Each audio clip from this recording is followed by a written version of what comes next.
أعوذ بالله من الشيطان الرجيم. بسم الله الرحمن الرحيم. الحمد لله رب العالمين، والصلاة والسلام على نبينا محمد وعلى آله وأصحابه أجمعين. أما بعد. Esselamu Aleyküm ve Rahmetullahi ve Berekatuhu.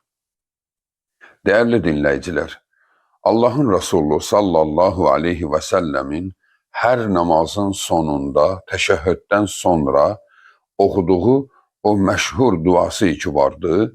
Hemen duanın ikinci hissesinde Allah'ın Resulü dört dehşetli bir şeyden Allah'a sığındığı ikinci mövzu olacak dersimiz.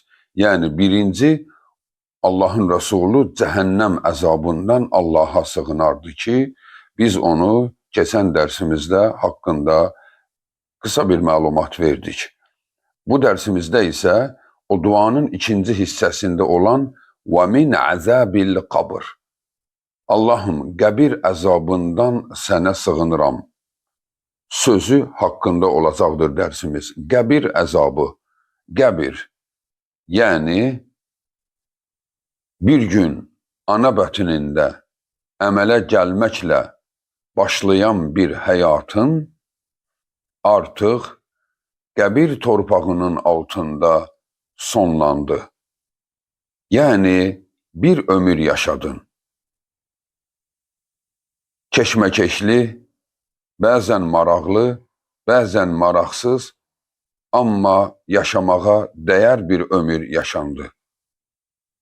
Neçə sevdiklərinə sevdiyini deyə bilmədin. Neçə intiqamlar zehnində qaldı. Rahman və Rahim Allahın huzurunda məhkəməyə qaldı. Və yaşadığın, etdiyin günahlar və yaxşılıqlar hər nədirsə bir keşməkeşli həyat yaşadın. Və bu həyat artıq sonlandı. Sən torpağa bastırılırsan. Torpağa bastırılman sənin cismindir.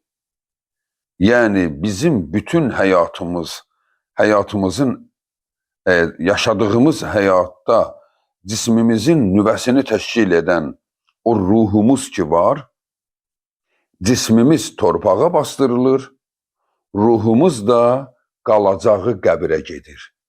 Yani cisim bu qəbirə girir torpaq altına və yaxud da ki heyvan yeyir və yaxud da ki parça olur və yaxud da ki heç bastırmırlar. Ne olursa olsun. Bu cismimizdir, ruhumuz ise heç bir təsirə məruz qalmayan, yok olmayan, əbədi var olan bir varlıq. Allah'ın Adem əleyhissalama üfürməsiyle əmələ gəlmiş o ruh əbədi var olacaqdır. Amma həyat sonlanandan sonra növbəti keçid, yani qəbir həyatı, bir müddətdə ruh o həyatı yaşayacaq. Qəbir həyatını yaşayacaq. Yani ruhların bərzəx deyilən bir aləmdə, yani pərdənin o tayına keçəcək. Artıq dünyadakılar səni görməyəcək. Amma sən varsan. Sən yenə də yaşayırsan. Sadəcə olaraq 3-4 dəqiqəlik bir keçidə girdin. 3-4 dəqiqəlik. Anında özünə gəldin və özünü toparladın və bildin ki, sən artıq yeni həyatdasan. O, qəbir həyatıdır. Bəli, dəyərli insanlar, bu gerçəkdir. Bu bizim imanımızın bir bölümüdür. Kim qəbir həyatı yoxdur deyərsə, artıq imanın ahirətini inkar etmişdir. Yani 6 şərtdən birini inkar etmiş olur. Beləliklə də dindən çıxmış sayılır. Kim qəbir həyatı yoxdur deyirsə ki, baxmayaraq ki, son zamanlar bir qrup ateistlərin tələbələri belə bir iddia edirlər ki, qəbir həyatı deyilən bir şey yoxdur. Yalnız məhşər günü vardır. Yəni öləndən sonra yatırsan, bir də məhşərdə oyanırsan. Bu insan həm Qur'anın ayəsini inkar edir ki, birazdan sizə oxunacaq, həm də Rasulullahdan gəlmiş səhih hədisləri inkar edir. Deməli, iki növ qaynaqların ikisini də inkar edir. Qəbir həyatı yoxdur deyənlər. Qəbir həyatı vardır. Onlar yaşayırlar. Necə dünyada yaşayırdılarsa, necə xoş və kədər yaşayırdısa, eynisi orada davam edir. Ola bilsin, həyatın tərzi fərqli olsun. Yəni, oradakı yaşayış, misal üçün, bu dünyada evlilik var, orada ola bilsin yox, yəni evlilik yoxdur. Yəni, qəbir həyatında, yəni cənnət həyatında vardır. Yəni, keçid həyatında gözləməkdir. Ya keyfin içində gözləyirsən, ya əzabın içində gözləyirsən. Amma bu gerçəkdir, bu vardır. Osman radiyallahu anhu bir gün bir məzarın yanından keçəndə orada durur, o qədər ağlayır ki, onun xidmətçisi deyir ki, onun saqqalından su damla-damla axırdı. Və ona yaxınlaşdıq, dedik, ey Osman, cənnət və cəhənnəm üçünmü ağlayırsan? O dedi, bir gün Allahın Rasulü ilə bir məzarın yanından keçəndə o dayandı, bu sözü dedi, Əl-qabru əvvəlu mənazilil əxirə fəin yəncu minhu fəmə ba'dəhu əysara minhu və in ləm yəncu minhu fəmə ba'dəhu əşəddə minhu. Rəvahu Əhməd. Hədisi İmam Əhməd rəvayət etmişdir Osman radiyallahu anhudan. O dedi, Allahın Resulü qəbrə baxıb dedi, baxın ey Allahın qulları, bura ahirətin ilk pilləsidir. Yəni, ahirətə keçidin birinci pilləsi buradan başlayır. Yəni, qəbirdən. Kim qəbirdə xilas oldusa, yəni qəbirdə gəlib iki mələk sorğu-sual edir, Kim o sorğu-sualdan xilas oldusa, ondan sonrası rahat gələcək. Kim burada xilas olmadısa, ondan sonrası çətin gələcək. Yəni, qəbir əzabı başlayacaq. Amma kimsinsə, qəbirin neyməti başlayacaqdır. Şuayb Arnavut rəvayət edir ki, Allahın Resulü sallallahu aleyhi və səlləm belə demişdi, Mə rəaytu mənzərən qattun illəl qabru əfta'u minhu. İnsanı qəbirdən çox dəhşətə salan bir mənzərə ilə heç vaxt rastlaşmadım. Yəni, qəbirdən dəhşətli bir şey görmədim. Yəni, görərkən tərbiyə baxımından, yəni mənə təsir edəcək qəbirdən böyük şey görmədim. Həqiqətən də bu nə dəhşətdir. Sən kininə, həsədinə, hırsına sarıldın və bir həyat yaşadın. Ürəyin istədiyini etdin, istədiyini danışdın. İndi isə əllərin, qolların bağlı, yanın üstündə bir böyür üzərində bastırılmısan, üzərində tonlarla torpaq. Və sən ayılıb özünü o vəziyyətdə görürsən və əlini belə tərpədə bilmirsən. Amma o əzabı yaşayırsan. Hansı əzabı? Əccəb etdim, deyərək etdiklərini. Ürəyim belə istədi, belə dedim, deməyəydim, dediklərin. Mən ona heç vaxt bağışlamayacağam, dediklərin.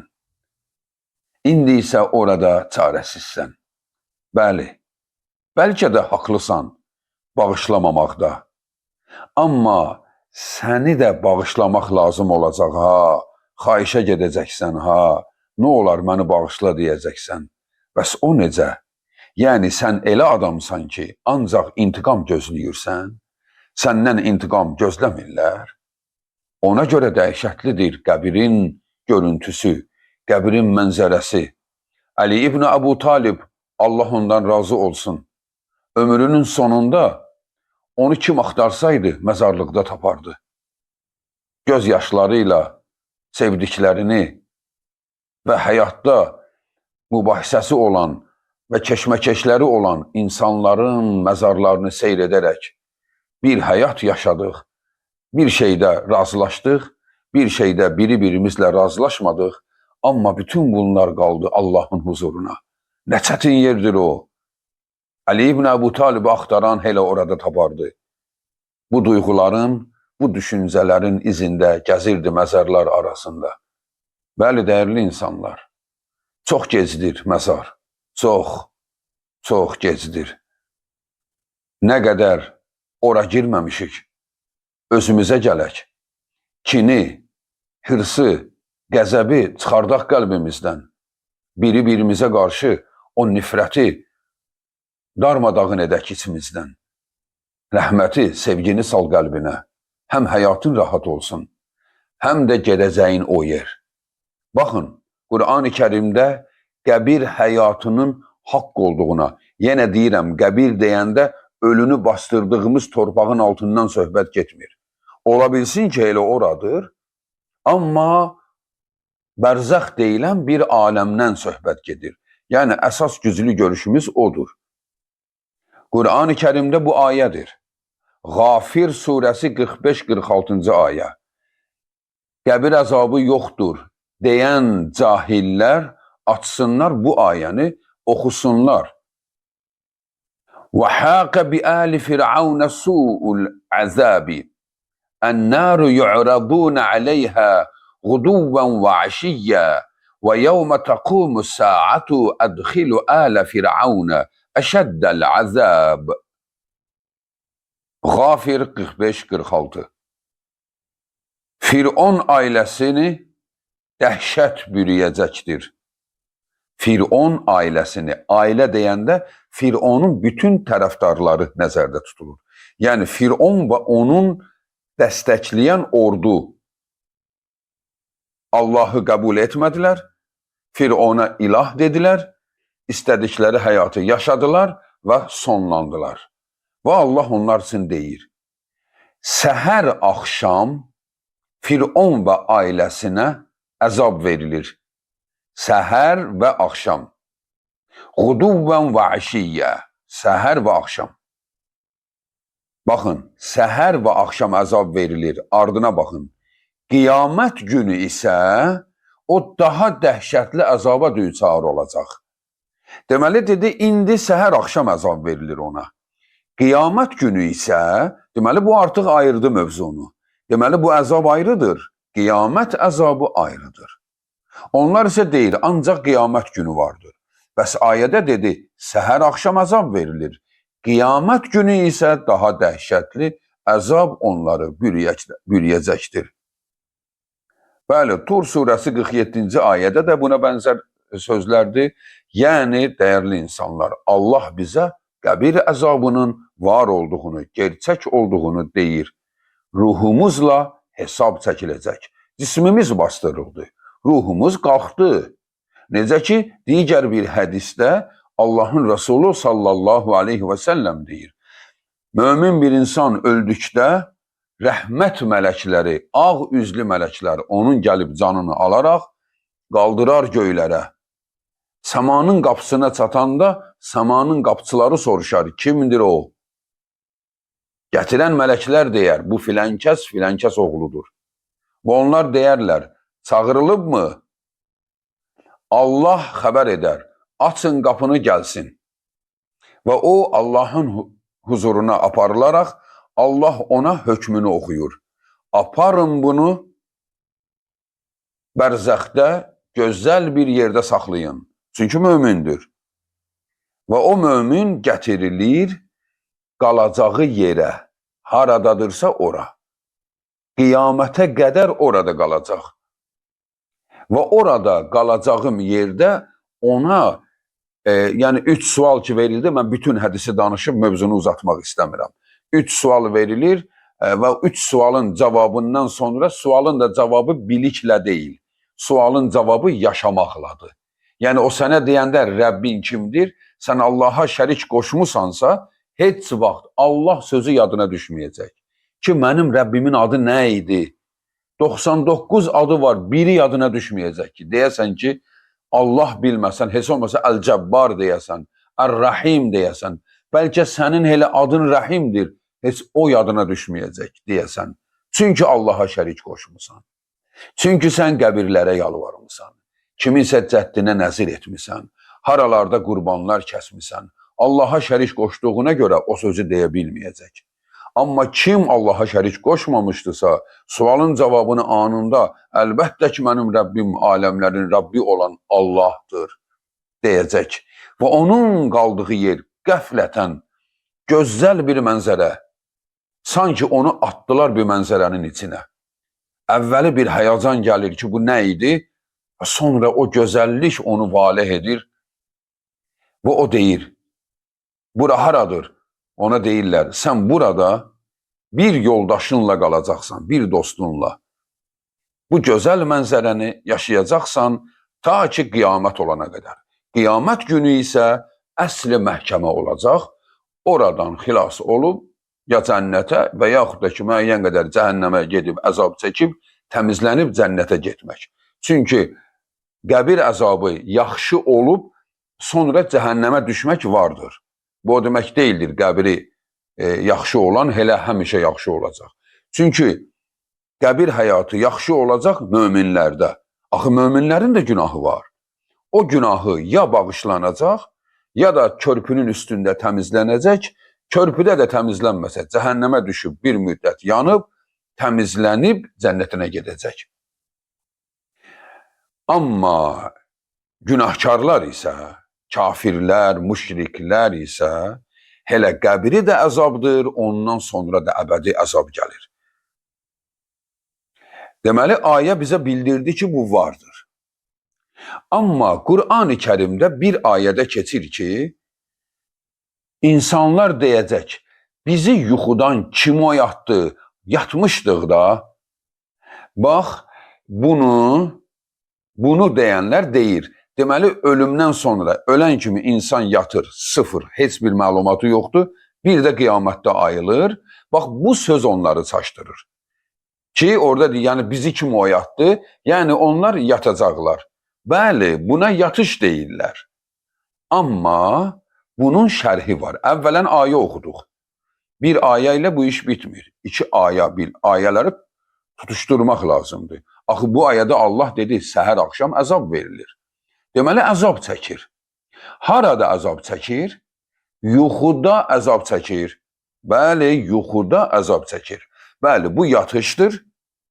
Buna yatış deyirlər. Çünki bir hədisdə Allahın Resulü sallallahu aleyhi və səlləm deyir, mələklər möminə deyəcəklər, nəm kənnəvmətil arusi, yat, gözəl bir yuxuya dal. Hədisi İmam Tirmizi rəvayət etmişdir. Hədis həsəndir. Möminə belə deyəcəklər. Yat, gözəl bir yuxuya dal. Gözəl bir yuxu. Yuxu boş bir şeydir ki, hələ bir dünyanın yadına sal. Dünyada gözəl bir yuxu görəndə biz necə oluruq? O keyfi, o gözəlliyi necə yaşayırıq? Bəzən aylarla təsirində qalırıq. Bəzən bir ömür yadımızdan çıxmır. Sevdiyin bir yuxunu görəndə. Bəs qorxunc yuxu nədir? Allah qorusun, qorxunc yuxu oyanandan sonra biz deyirik də, əlhəmdülillah bu yuxuymuş. Yuxunun içində nə yaşayırdıq biz? Fəlakət yaşayırdıq, dəhşət yaşayırdıq, qaça bilmirdik, çığırırdıq, səsimiz çıxmırdı. Məgər asandıqdı o yuxunu yaşamaq? İnsan vardır, yuxuda kriz keçirdir, insult keçirdir. Oyanır insult vəziyyətində. Bəli, yuxu iflici vardır. Qarabasma, yuxu iflicidir. Hələ ən yüngülü odur. Gerçəkdə yuxuda insult keçirdən, infarkt keçirdən insanlar vardır. Yəni yuxuda ölür. Elə dəhşətli yuxu yaşayır. Asandır onu yaşamaq. Hələ o yuxunu yatdın, yarım saata durdun, belə gördün. İndi sən 1000 il bu yuxunu görsən necədir? Yəni bu gerçəkdir. Bizim yuxularımız da gerçəkdir, dəyərli insanlar. Yuxular gerçəkdir. Yuxular boş şey deyil. Sadəcə olaraq biz oyandıqdan sonra dünya həyatı bizi özünə çəkir, biz yuxuları unuduruq və ona görə sadələşir gözümüzdə. Bu isə gerçəkdir. Və günahkara deyəcəklər, yat, dəhşətli bir yuxuya yat. Bəli, o yatdıqdan sonra isə onu bir dəhşət bürüyəcək ki, ona görə bunlar oyanandan sonra istər mömin olsun, istər günahkar olsun. Qiyamətin dəhşəti isə tamamilə bir dəhşətdir. Çünki nə cənnət qəbirdə yaşadığın keyif kimidir, nə cəhənnəm qəbirdə yaşadığın əzab kimidir. Heç biri eyni deyil. Cənnət bir gözəllikdir ki, belə bir gözəllikdir ki, qəbirdə olan daima onu deyəcək. Haçan hesab günü gələr, mən cənnətə gedərəm. Çünki onu ona göstərmişdilər. Buradan sonra sən ora gedəcəksən. Gör ora nə gözəldir ki, o dünyaya bənzər gözəlliyin içində deyir, haçan o gün gələr, ora gedərəm, ora. Amma cəhənnəm elə dəhşətdir ki, yuxuda dəhşəti yaşayan adam deyəcək, çaş ki o yuxunun əzabını yaşayardım. Bu nə dəhşətdir. Ona görə buna yuxu deyilir. Ərus yuxusu deyilir ona hədisdə. Və ona görə dəyərli insanlar, qəbir əzabı gerçəkdir, qəbrin neməti də gerçəkdir. Yuxudur, amma necə yuxudur? Ona görə də yuxudur, yatdın, oyandın, xəbərin olmadı kimi deyil, xeyr. Sən 1000 il, 2000 il, 5000 il nə qədərdirsə Allah bilir, ya o qorxunc yuxu yaşayacaqsan, ya da o keyf yuxusunu yaşayacaqsan. Elə isə, dəyərli müsəlmanlar, qəbir deyib üstündən keçmə. O qədər təsirli yerdir ki, Allahın Rəsulü deyir, dünyada gəzdiyim ən məni narahat edən, qorxudan yer məzar üstüdür. Qorxuram ki, bir ölünü tapdıyam. Yəni, o tapdanıb keçiləcək yer deyil. Baxıb, göz yaşı töküb və bu həyatı görəsən mən necə yaşayacağam, deyiləcək ən böyük ibrət yeridir. Onun üzərini çıldı-çırağban etmək lazım deyil. Onun üzərində bahalı daşlar qoymaq lazım deyil. Onun üzərində durub, ibrət almaq lazımdır. İbrət alan isə qəbri sadə edir. O pulları, yoxsulları sevindirir ki, bəlkə xilas oldum. Allah bizi dünyada da xilas etsin, qəbirdə də xilas etsin, məhşər günündə də xilas etsin. Vəssalamu aleykum və rəhmətullahi və bərəkətuhu.